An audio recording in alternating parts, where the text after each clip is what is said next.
tabriklaymiz konsert dasturini 10 kunligiga start berib olganinglar bilan. Rahmat. Bugungi dastur nimalarga asoslanib tuzildi? Birinchi savol, chunki har safar nimalargadir asoslanib tuziladi. Aha. Agar million jamoasini o'zini chiqishlariga e'tibor beradigan bo'lsak, bu yilgi dasturda aktual, dolzarb ijtimoiy mavzular juda ham ko'p. Deyarli har bir nomerimiz shunchaki kulgu uchun emas, chunki konsertimizni lozungi aslida bu shunchaki kulgu emas edi.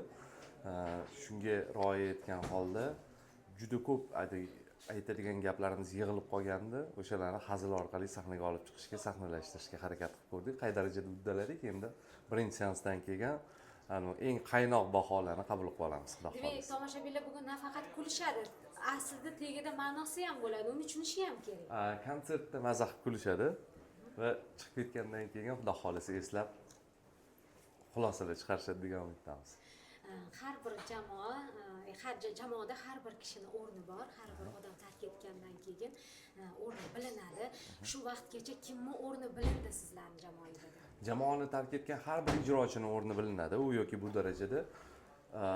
Endi masalan, menga haligi moralniy tomondan, misol Mirkomil akamning yo'liklari ozgina sezildi.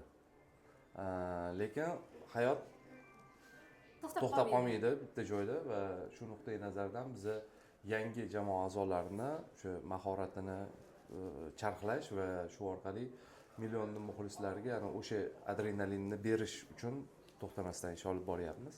Menimcha qisqa vaqt ichida ular o'sha yangi ijrochilarni ham avvalgilari kabi xudo xolisa yaxshi ko'rib qolishadi. Yaxshi ko'rib qolishgan ham yoki yana bugun yangilar bormi? Yo'q, yangilar aslida yo'q. Tarkibimizda bu konsert o'zgarishsiz chiqyapmiz. Shu nuqtai nazardan endi masalan jamoaga nisbatan qo'shilganiga uzoq bo'lmagan ijrochilar bor. Misol uchun Aslga o'xshagan Doston kabi.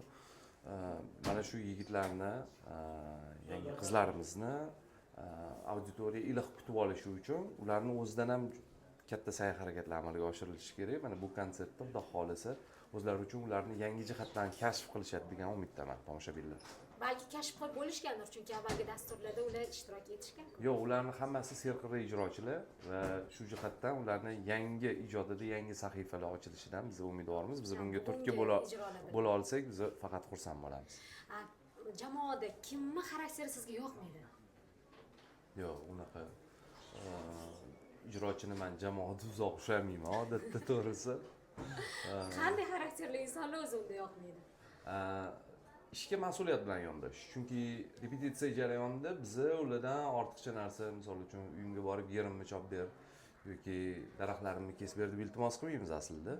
O'zi chiqadigan, o'zi fayz oladigan, agar ishlamasa o'zi bizning tilda aytganda chiriydigan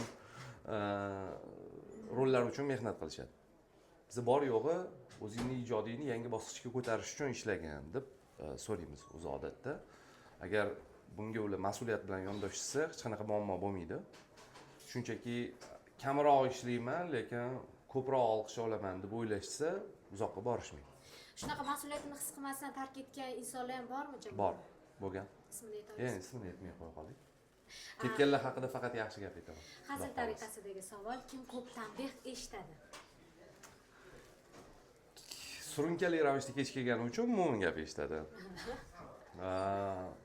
Ma'ruf eng mas'uliyat bilan yondashadigan ijodkorlarimizdan. Sarvar shunaqa.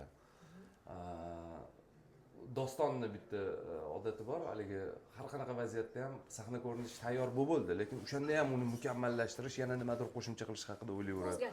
Bo'ldi, o'tlavermagin deymiz. Endi o'zingizga kelsak, o'zingiz bir kritika qilib bersangiz. Men har doim mana bu konsertda ham jamoa a'zolarini o'sha o'tgan konsertda endi qo'ynimiz to'lmagan momentlar bor edi.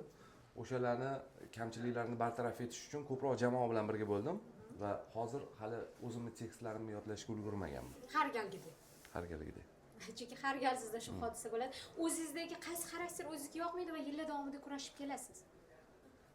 Endi buni men atrofimdagi odamlardan so'rash menimcha to'g'riroq bo'lsa kerak.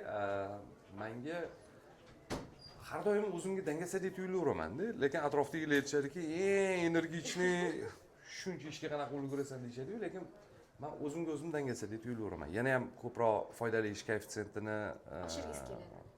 yuzaga keltira olaman deb o'ylayman. Ko'p vaqtingizni olmaymiz. Rahmat. Xush kelibsizlar. Omadli bo'linglar. Rahmat. Sog' bo'ling. Rahmat.